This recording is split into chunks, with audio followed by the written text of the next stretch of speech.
Well, that's what happens sometimes when you're hitting too many damn buttons and you're starting off a show. So I apologize to all you guys. I'm still kind of figuring out how to play all these videos before the shows, but welcome to the top 10 Relist. Relist, relist.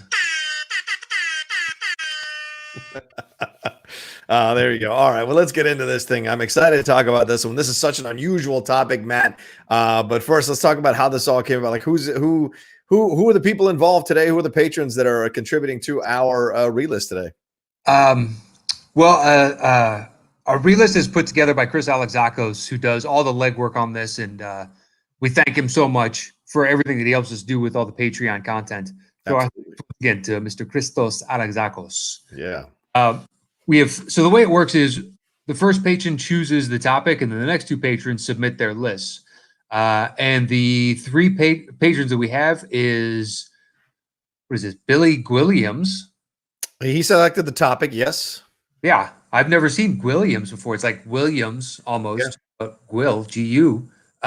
His choice was top 10 movies involving witches and wizards, and or wizards.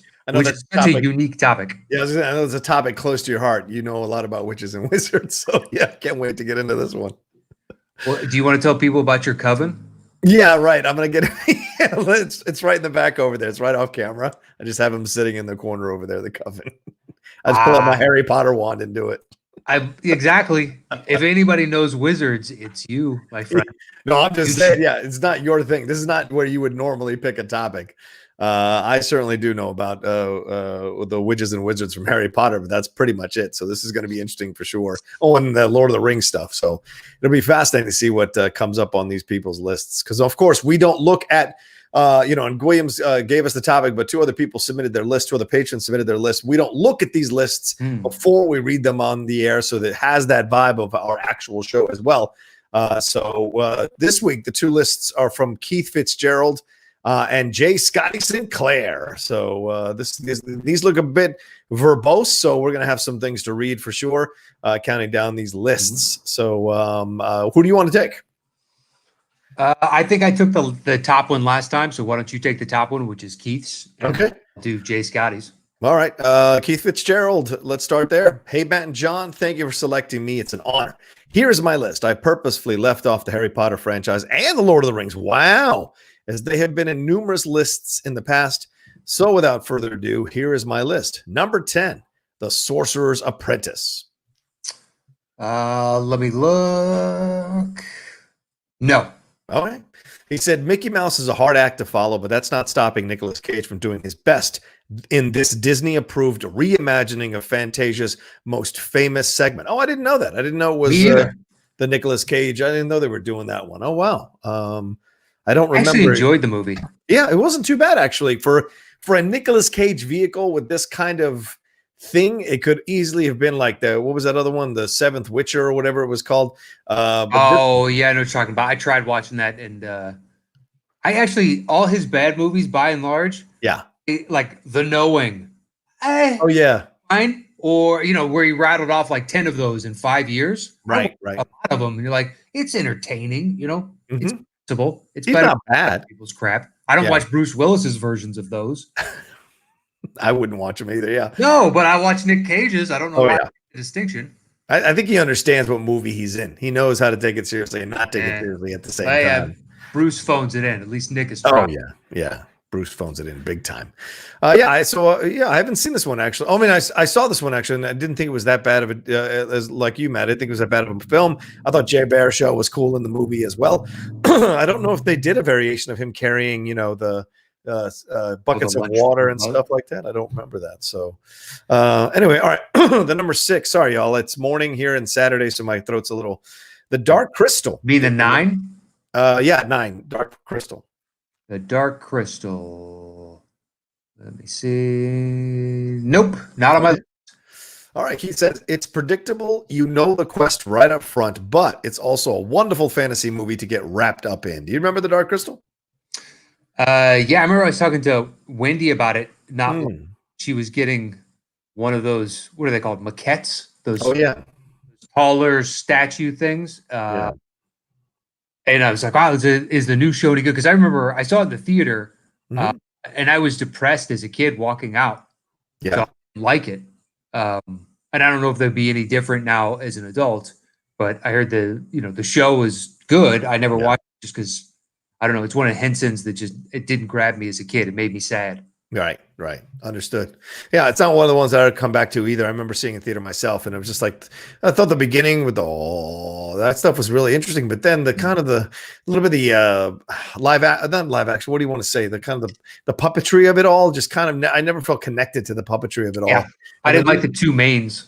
yeah, and we tried to watch the Netflix series for about an episode or two, but we gave up on it after that. It just wasn't our cup of tea. So and that because she liked it when she was a kid, but it just didn't work for us. All right, number 8 is Dragon Slayer. Do you have Dragon Slayer on your list? No. Okay. It says Dragon Slayer, a great fantasy film. The special effects hold up fairly well even today. The dragon is just a model and it looks fantastic. There are great performances and the direction is tight. Tweet. Is Dragon Slayer? That's, Uh, that's the 80s one. who's in that? Peter McNichol, I think, is the main guy. Yes, that Peter McNichol, Mr. Vega or Vega, whatever his name is from Ghostbusters 2. Yeah, it is Peter McNichol and Ralph Richardson. Yeah, Dragon's like 1981. 81. Oof. I don't think I've ever seen that one. Really? Oh, yeah, yeah. I don't think so. It's one of the rare forays where he got into a lead role because normally he's an ensemble player, but he was funny as he was interesting as the Dragon's Lair because he's not like some big hero. He's a kind of a nebbish guy who gets into the situation and tries to win the girl and get involved with all this stuff with dragons and stuff. So it's an interesting film for. Okay. I think there's a cult following for that one for sure. All right, what's your number 10? Is number 8. Yeah, true. Right. What's your number 10? Let's see. J. Scotty Sinclair, St. Clair rather. Mm-hmm. Greetings, John and Matt. Thanks for all the laughs and for including me in the week's topic. I'm excited to actively participate in a show for the first time. Without further ado, my top 10 films featuring a wizard or witch. Parenthetically, I lied. Quick aside. I've yet to see Robert Eggers' The Witch, but I love Lighthouse, so it likely would have made my list. At 10, he's got The Kid Who Would Be King. Okay. Yeah, not on this list. All right. He puts this didn't knock my socks off by any means, but I wanted to give it some love and bring it to more people's attention as a fun and inventive take on King Arthur's legend. Both a young and old version of Merlin, the later portrayed by Sir Patrick Stewart. And I've got a soft spot for Rebecca Ferguson, who is somewhat underutilized as the villainous Morgana. And his young son plays the lead, and I'm interested to see what's next for all the young performers involved. Okay. All right. Cool. Yeah, I remember when it was coming out, and people said it was Circus's son, and that it was better than you would think it would be. But I never saw. Did you? Yes, I did see it because it was one of those screenings that we got early. I watched it. I thought it was for what it was. I was going in expecting to be bored or like, oh, what a kid's movie, blah blah blah. But it actually was interesting. It's not, it's not the best King Arthur film or King Arthur related film I've ever seen, but it's certainly better than that King Arthur from Guy Ritchie. And so I thought it was a good film for what it was. And Rebecca Ferguson is great. She's always good in any of these kind of films. So yeah, I liked it. All right. Well, yeah, good. Nice little, bit of love for a movie that came out very recent history. Yeah. If you haven't seen it, maybe check out the Kid Who Would Be King. At 9, he's got Scary Stories to Tell in the Dark. Oh, interesting choice. No, not on this list. He writes, while this book series adaptation might not include any witches in the traditional cackling with brimmed hat, cauldron, and broomstick sense, include it because there's a strong argument to be made that film's protagonist, Stella, could be considered a witch for unleashing the terrors upon the town. As the main matriarchal antagonist responsible for the curse originally. Beyond that, the film delivers some solid PG-13 scares that rival some R-rated counterparts and features great performances from a young cast of newcomers. While criminally underseen, I expect it will live as a Halloween classic in coming years. Oh, there you go. I have not seen this one. Did you? No, because I never read the books, so I Yeah. just this was made for a younger generation than me. Yeah. If it was really good, then I would have seen like the Goosebumps movie with Jack Black. Oh, yeah. And eventually I watched it, even though I didn't read a single one of those books. Yeah. I never heard anybody of our age or anyone we know talking about it. Like maybe someone of Cody's age, since in his Yeah. 20s, or him or RB3 or something, but I Yeah. heard him bring it up. So That's fair. Yeah, absolutely. Cool. All right. What's next on his list? well, he's 2 for 2 on underseen movies. 3 for 3. At number 8, he's got 4 Rooms. Wow, the Tarantino Tarantino. one? Oh, interesting. No, not on this list. Go ahead. All right, he said, this might be my biggest stretch, as only one of the vignettes in the anthology comedy, The Missing Ingredient, includes a coven of witches. Worked in a hotel, this film holds a special place in my heart. Sure, the witches are a bit cliche, but it's a hell of a way to open the film, making you almost as bamboozled as Tim Roth's bellhop character, Ted, sets the tone for the wild ride you're in for. Okay. I remember seeing it once. I didn't think it was that great. But I thought Tim Roth was, funny as the manic bellboy throughout this whole thing. And this is young Tim Roth, so you get to enjoy a little more of him being kind of weird or insane at this time in his life as an actor. So yeah, but yeah, cool. What about you? Yeah, I watched it to be at that point a Tarantino completist. Right. To rewatch it, and that trend hasn't continued because I haven't seen Death Proof. Oh wow. Okay. Because I've heard you say it's good. Yeah, I've a lot of mixed, and I don't want to kind of ruin my opinion, but that seems kind of ridiculous. Ultimately, it's not going to change how much I appreciate his other movies. Exactly. I'm sure you'll come around to it when you're ready to come around to it. It's one of those kind of things. I get it totally. All right. So then, my number 7 on Keith's side is Willow. Willow. Not on my list. Good choice. Wow. Okay. For its day, Willow was one of the better fantasy movies. The effects look a little dated now, especially the two-headed beastie, but it has enough humor and action to keep most satisfied. It's no Lord of the Rings, but then it was made 14 years ago. So there you go. Maybe a little bit. What's that? I was going to say it was made, 14 years before Lord of the Rings? Yeah. Oh, wow. It's 30 years old? More than that, because it's 1988 is Willow. So it's like 20. 32 years old. Yeah, it's 20 years old because it came out in 88. So, or 22. Yeah, 22. You're right. 22. Yeah, exactly. Wow. 22 would be 2010. It's 32 years old. Right. What? It's 32 years old. Oh, you're right. I'm sorry. 32 years old. Yeah. So, I see. So it's 14 years since Lord of the Rings, but 32 since it came out. Got it. Yep. Got it. All right. Cool. Yeah. There you go. Yeah. Do you, I've seen the movie a couple times. I don't have the mad love for this thing as people do, although I did enjoy it both times that I watched. I know there are people who worship at the altar of Willow. What's your feelings about it? Yeah, I don't go that extreme, but I loved it as a kid, and I watched it a couple of years ago. It's like, I wonder if it still holds up. And there are numerous parts that I think are really good still. Yes, the two-headed monster that he brought up, tell that it's a stop motion puppet that they put in, because how else are you going to be able to pull off this ridiculously larger than life character? There is no CGI, none of that jazz at the time. Right. But yeah, Val Kilmer's great in it. Warwick Davis is great in it. I still think it's worth the watch. Yeah. All right. Cool. Then his number 6 is The Craft.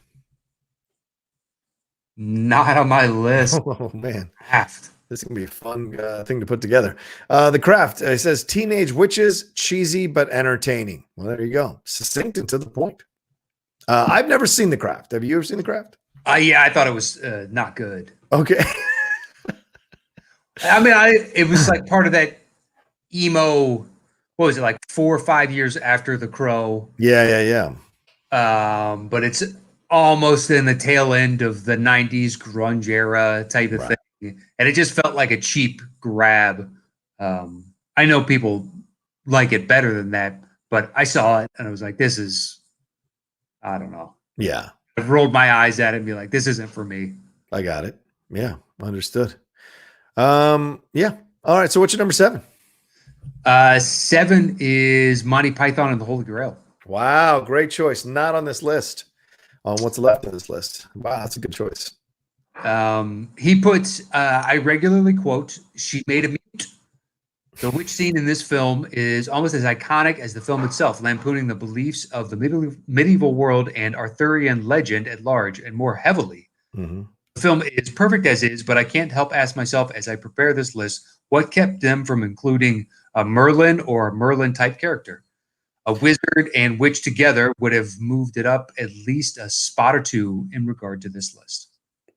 Interesting. Well, they have the bridge troll, and then what is the favorite color? And then they have the guy who like kind of deals with the rabbit, the crazy rabbit. So they do have fantastical characters in that way, but they don't have Merlin. You're right. So I mean, maybe that's their way of saying that stuff wouldn't have existed. I don't know. Yeah, I don't know either. It is interesting. I've never really thought about that the fact that an Arthurian legend that they didn't include Merlin. Yeah. I can't believe that that's the first time that idea has popped into my head. Good for you, J. Scotty Sinclair. Yeah. Obvious that I was foolish enough to never have noticed. That speaks volumes about about how good the film is. We didn't even notice. Yeah, that. Yeah, it didn't even occur to me just either. enjoyed it for what it is. Yeah, exactly. All right. It's 6. I've got, or J. Scotty Sinclair has, or Sinclair rather, is Matilda. Oh, yeah, no, not on this list. All right. He writes, as a fan of horror, I'm a bit surprised at the lack of horror films on my list, but this one was fairly memorable from my childhood. Not to get too deep, but it came out as my parents were going through a divorce, and the sense of whimsy, magic, and empowerment bestowed upon a child in less than ideal circumstances really helped me cope. Goes to show why Roald Dahl's stories have stood the test of time, I suppose. Oh, I've watched it in years, but I'd be curious to see how it holds up today. interesting. Okay. Once again, one I have not seen, so I don't know. I don't know much about it. I remember seeing the book when I was growing up, and I remember seeing the movie coming out, but I don't remember what else is involved in it. I've seen it, but it's been a long, long time. I mean, Okay. 24 years ago. Okay. So it's been a minute. It was on repeat on cable in the late 90s, early 2000s. I remember that on like HBO or Showtime, Cinemax, something or other, some pay channel that we had. So I know I definitely have seen it. So she becomes a witch, or there's a witch involved in the show? You're asking the wrong person. I just remember at this point, I remember like vignettes from it, and and the fact that Roald Dahl, it's based on his book. Got it. Okay.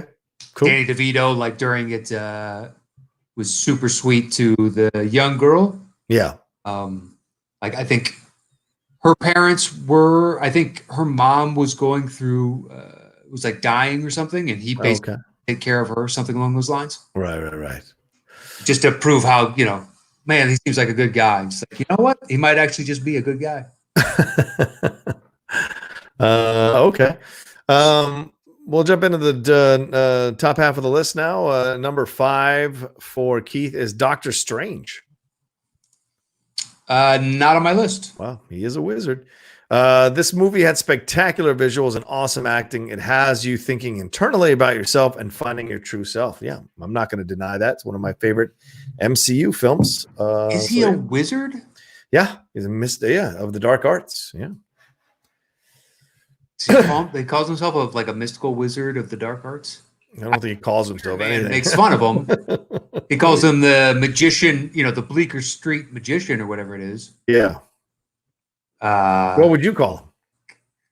I don't know. I don't know that I really thought of a title. Magician. He's a sorcerer supreme is what he is.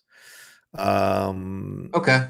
Yeah, sure. He's inspired by the stories of black magic and Chandu the magician. So in a way, he is a magician in that way, but he's also, I think, being a sorcerer is kind of like, related to being a wizard, I would imagine. Yeah, it is. It's a much classier way of Yeah.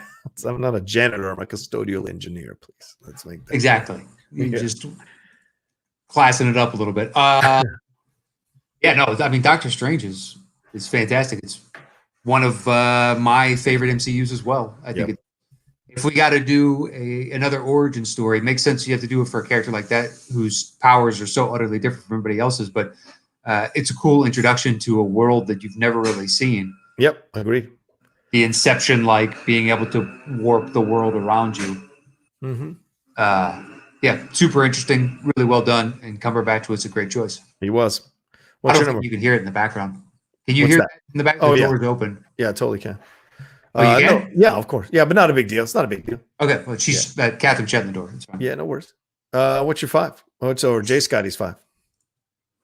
His 5 is Harry Potter and the Half-Blood Prince. All right. Well, clearly not on this list since those were taken off. So go He ahead. excluded. Jay writes, of course, I had to include a Harry Potter entry. An unpopular choice. I enjoy the book and film series, but am by no means a diehard fan. That said, I enjoyed how this film continued the darker trend set up in The Order of the Phoenix while maintaining some levity by bringing in the main adventure back to Hogwarts. Bringing back time travel elements that up the ante, both visually and story-wise, plus spending more time with darker, damaged characters like Malfoy and Snape make it my favorite of the series. That's a good breakdown of that one. I'm not going to argue that one. Yeah, it's I think they get better in the latter half of the series. Like 3 is good.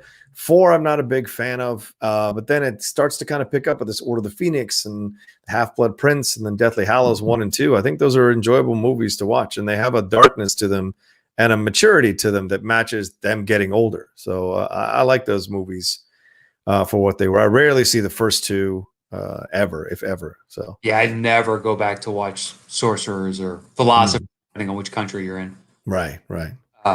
It just never happens. Once it's basically what is Azkaban is the flip over, and from there, as it gets, I like it because as the audience matures, all these younger kids, Yeah, the books mature and the movies mature as well. exactly.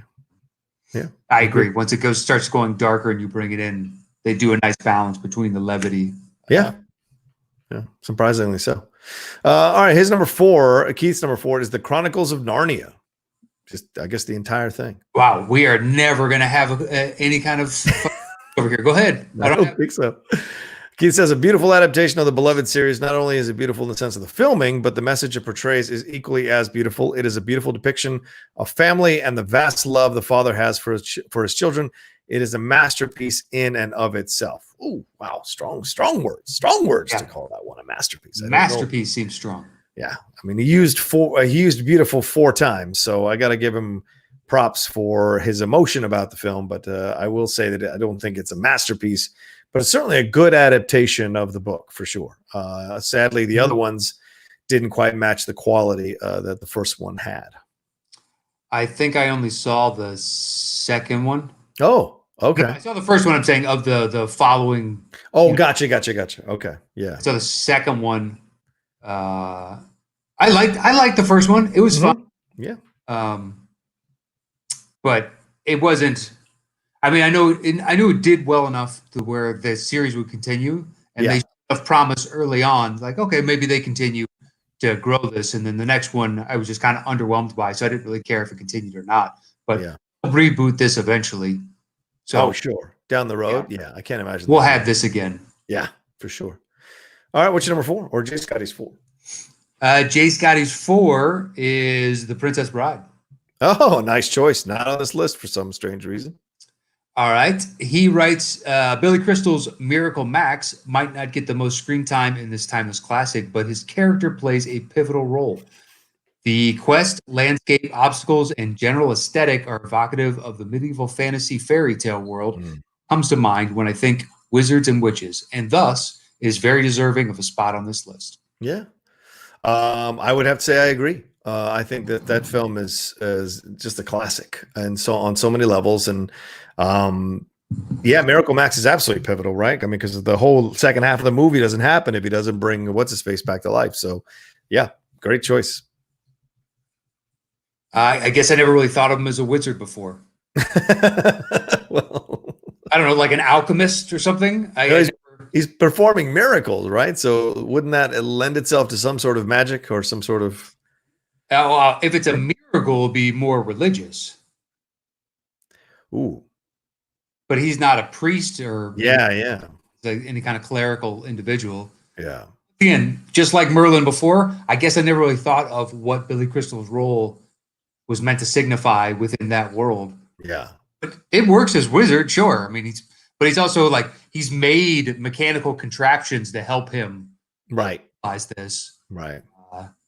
But it is like a potion kind of thing.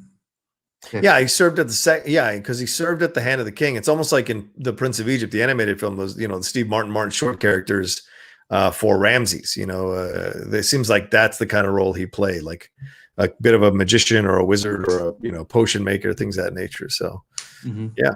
All right. So case number 3 is Hocus Pocus. Not on my list. Hello. Admittedly, a guilty pleasure and just a fun movie. I have never seen this one. Have you?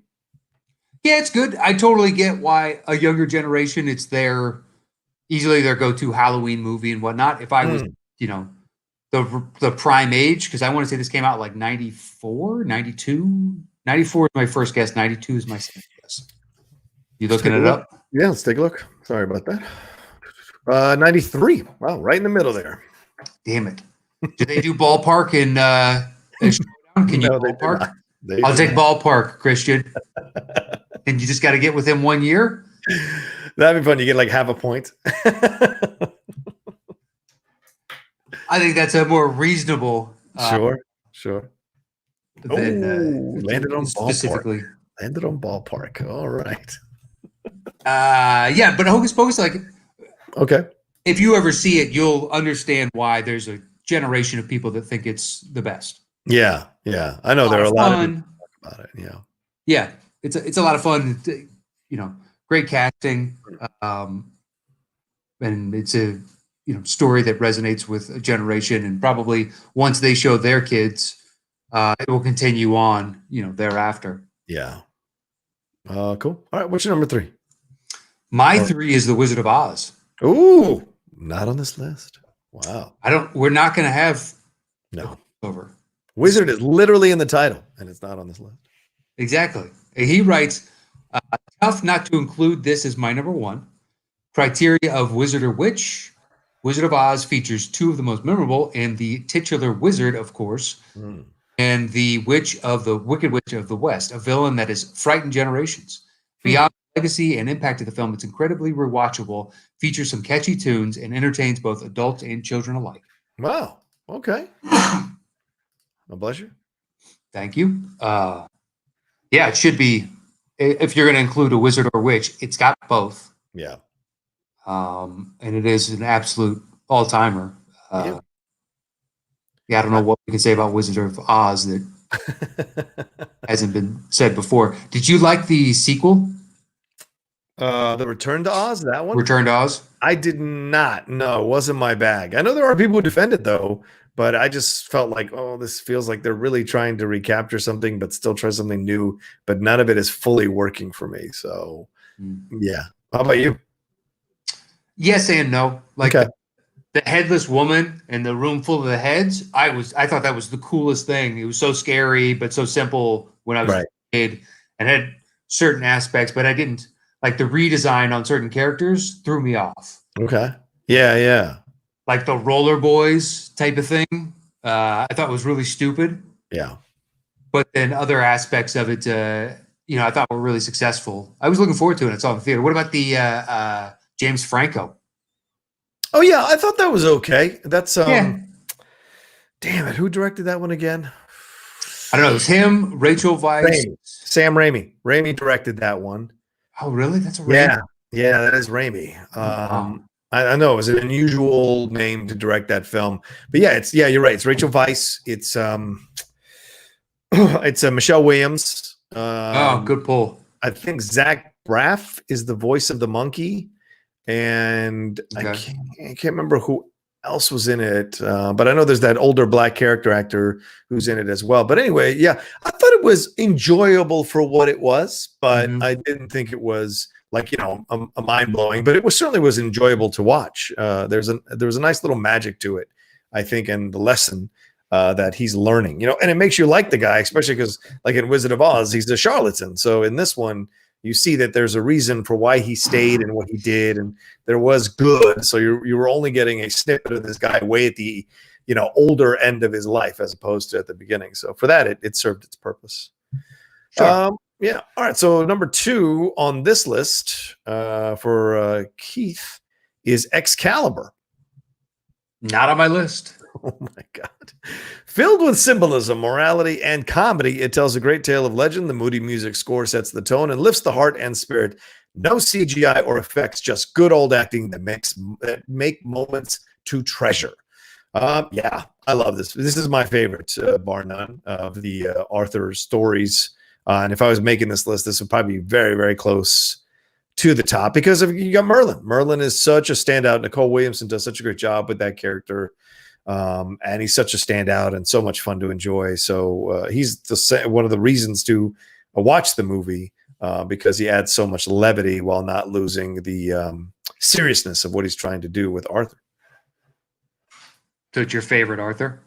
Oh yeah, bar none. It's like by miles. By miles, it's my favorite King Arthur in terms of movies, right? My favorite King Arthur in terms of other stuff like media or books. Camelot 3000 is a fantastic one for comic books. Okay. And I've tried to read the source material, you know, the book that it's based on, but there's like 3 or 4 different variations of it. So you're just like, oh, it's very old English as well. So it doesn't really grab me as strongly as other stuff. Yeah, that makes sense. It was made for a different time, like utterly a different time. Yeah. Yeah, I think I would have to choose Sword in the Stone because there's been so many bad Arthurs that it's tough to find one that I like start to finish. Which is surprising because it seems like such a no-brainer that there would be. Yeah, man. Every generation would have their version of it because it's a story that we still know. Yeah. How many centuries later? Yeah. Well, they just can't seem to get it right. Overall, like King Arthur was terrible. I thought the Clive Owen one wasn't good. I thought it was boring and weird. Yeah, and then I thought First Night was terrible. The Sean Connery First Night's brutal, right? Yeah, and then so I don't know if there's the Robin and Mary. Oh no, that's the Robin Hood one. But like, yeah, you know, Robin Hood's another one that they don't 100% get it right, other than possibly the animated one and the original Errol Flynn one. I don't mind the Russ Crowe one. I think there's. Oh really? Okay. Because it was going to be more than one movie, so long as the first one did well enough. Right. So I think they basically laid enough groundwork for me to make it. But I understand why it was not, successful for the average person. Yeah. It just showed promise. I don't mind the Kevin Costner. Oh yeah. Okay. Alan Rickman is fantastic in it. But yes, absolutely. Rickman is great in the movie. Yeah. Cool. Yeah. So that was his 2. Yeah. Excalibur. Yep. All right. My 2 is Avengers: Infinity War. Oh. Okay. Well, he said, I knew I wanted to include Doctor Strange, and while I do enjoy his solo origin film, Infinity War capitalizes on the full potential of the sorcerer's power set and abilities. Strange's battle with Thanos on Titan is a feast for the eyes. 2 birds with 1 stone, because it also features Elizabeth Olsen's Scarlet Witch. It's one of my favorite MCU films, and a lot of that has to do with utilization of these characters. Wanda's moments with Vision are some of the best dramatic acting within the franchise. Yeah, I won't disagree with that. Yeah, you do have both. Of those 2, of Infinity War and Endgame, I think I prefer Infinity War. Okay. I love Endgame. Don't get me wrong. The final fight scene is awesome, but I think that because they have to deal with so much emotional stuff, the overall rewatchability for me in Infinity War is higher because it's a quicker paced film, even though the length is roughly the same as Endgame. Yeah, I think you're right. It is a quicker paced film for sure. Endgame is more of a thought-provoking film or a reflective film before you get to finally those moments that build to the final battle, as you said. Yeah. Through the middle of the film is a lot of conversation about who should die, who shouldn't die, what should happen, what shouldn't happen, that kind of stuff. And the time jumping, all that is extra stuff that for your mind to be like, well, would this really work? You know, that kind of stuff, as opposed to Infinity. And they got to close out like, Tony Stark seeing his dad. Right. And we have this moment, and then Cap doing the same thing, knowing that these two characters are no longer going to exist with these actors. Yeah. So give them their final bow. Totally understand and deserved, especially Iron Man, because without him, we wouldn't have this series. True. But just the introduction of Thanos and then making, the audience kind of begrudgingly understand Thanos. Yeah. Sympathetic on some level. Yeah. Very true. All right. So Keith's number one is The Labyrinth or Labyrinth. Yeah. I mean, I knew our number ones wouldn't be the same, but we don't have a single one. Labyrinth, I'm a fan. Yeah. He says, what can I say other than David frickin' Bowie? So there you go. That's succinct again. This is one. Go ahead. I was just going to say David frickin' Bowie's codpiece is what you should be saying. Go ahead. This is one I haven't seen. So still, I resist this one. I know everyone says to watch it, but maybe someday I will watch it. You probably won't like it. Yeah, not at this age. I imagine I probably won't. No, I watched it 3 years ago with Catherine, thinking she'd enjoy it just because it's got a couple songs in it, but David Bowie and Jennifer Connelly, and I figured she would enjoy it on some level, and she absolutely just didn't. I mean, was bored halfway through and begrudgingly finished it with me because I was like, no, it's a good movie. I am a fan. I'm a big fan, but I also rented it at like the age of 8 or something. Right. And loved it. And then we went to the movie theater, or not movie theater, but movie store almost every weekend. So I rented it, numerous times. I've seen this thing a lot. Yeah. But totally. I think that ship has sailed for you. Yeah, probably. Yeah. It's like Goonies. I probably saw it too late. See, that one to me seems more universal. But I'm also a huge fan of that. So what's his number one? His number one was never going to make your list, which is The Lord of the Rings, The Two Towers. Yeah. And he writes, the Lord of the Rings books and films were very influential on me as an adolescent. I read each book the summer before each film was released throughout my middle school matriculation. The Two Towers was easily my favorite read and film in the trilogy. While a lot of my preference can be attributed to the Battle of Helm's Deep and the time we get to spend with Gollum, the return of Gandalf the White is a huge motivating thrust for the film. The opening cinematic showcasing Gandalf's battle with the Balrog was an unexpected delight. Plus, we get both sides of the morality of magic with Grima Wormtongue and Saruman. Okay. There you go. Yeah, it's my favorite in the series, too. I think it's enjoyable. It's the one if I'm going to watch one again, if I had to, that's the one that I would watch for sure of that trilogy. No doubt. Yeah, I agree with him. The Helm's Deep battle is just epic. Yeah. And I've seen every behind the scenes on how they made that. And it's super interesting. All the different scale models and CGI they used. Yeah. It's super interesting. But yeah, Two Towers is by far my favorite within the series. Yeah, agreed. Okay, well those those are the separate lists. We're gonna put this thing together real quick and count it down. How do you want to do about it? I can type. Okay. I don't know how in the world we. Well, I think we just go down the list. 1, 2, 1, 2, 1, 2. Yeah, just how do we just going to trade off? I think so. I'm cool with Two Towers being number one. All right.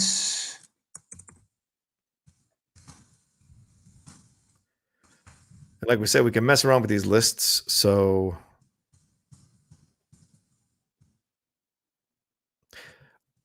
I'd like to put Excalibur next instead of Labyrinth. All right. That's his number 2, but I think it should be number 1. So everybody knows we get to mess around with these lists a little bit. So yeah, we're not gonna add or we're not going to subtract any movies or add any of our own or stuff like that. But we will. All right. So, well, then technically that counts as your number one. So now it's Infinity War versus Labyrinth. Labyrinth. Yeah. Well, the trade would be Labyrinth makes it, and then it goes Infinity War. Up to you. Yeah. Okay. Sure. I think Infinity War is a better movie. But then I'm fine with that. I mean, I'm not. I'm not gonna. It's not gonna hurt me personally to make that decision. So. All right. Well, he's lost twice now. So what do you got next? Hocus Pocus at 3. Hocus Pocus it is. All right. Then after that, it's Wizard of Oz? Oof. Yeah, Jay Scotty's got Wizard of Oz. Wow, Wizard of Oz just lost to Hocus Pocus. But that's fine. Instead of before we looked at it, what do you got next? He has Chronicles of Narnia. I guess The Lion, the Witch, and the Wardrobe. So I got Princess Bride, which I would take over. Yeah, so would I.